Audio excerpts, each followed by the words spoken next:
बाप हो बाप, अरे दादा हो दादा, अरे बाप हो बाप सारे कलुआ सरदार। सारे कैसे पिटा गेले हमारा आदमी के कौन हाथ छू दे जौन छू दे ओकर टंगरी तोड़ दे सरदार कटप्पा कोनो आदमी नहीं के मरले हमनी के।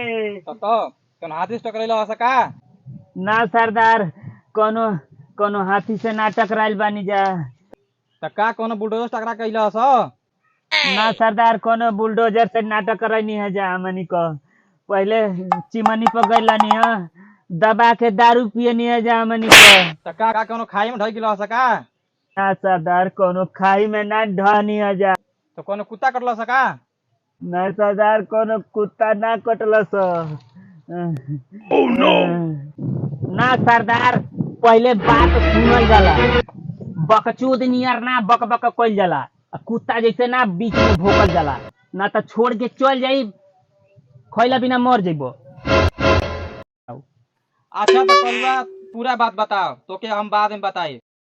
ना सरदार, हमनी का दारू पी के आवत रहनी जा चंद्रौल मोड़वा पर, समोसा वाला नहीं थे, वो जा समोसा खनी जा। अब पैसा मंगल सतन, कहने की सरदार के जानत नहीं थे का, वही पर सरदार दूधू जपर लातन मुकन दूधू गोला मिल के मरना सरदार। लातन मुकन मरले बस सरदार। अरे सरदार बड़ी मार मरले बा।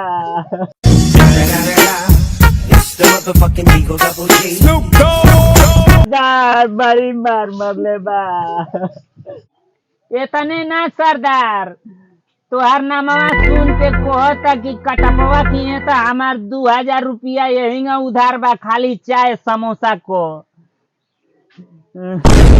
अगली बेर तब एगो बंदूकिया बेचनी जा तो पार्टी भइल, ये बेरी बेचनी है जा तो राशन आइल। तोहनी के तो डाका डल के नहीं कहीं, खाली खा तरस हग तरस। और वैजा से चुतिया बना के आईनी हजार सरदार, तब पीतम्बर की मोड़वा पर 2-3 गो लड़की भेटा गई। उन्होंने के आई लव यू बोल देनी है तो बड़ी मार मर लिया सरदार, बड़ी मार मर लिया चपले चपल खूब पीटा लिया सरदार।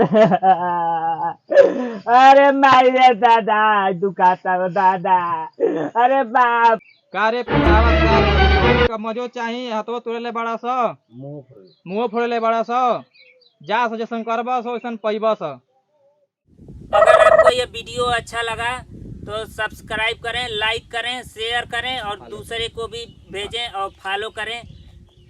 सरदार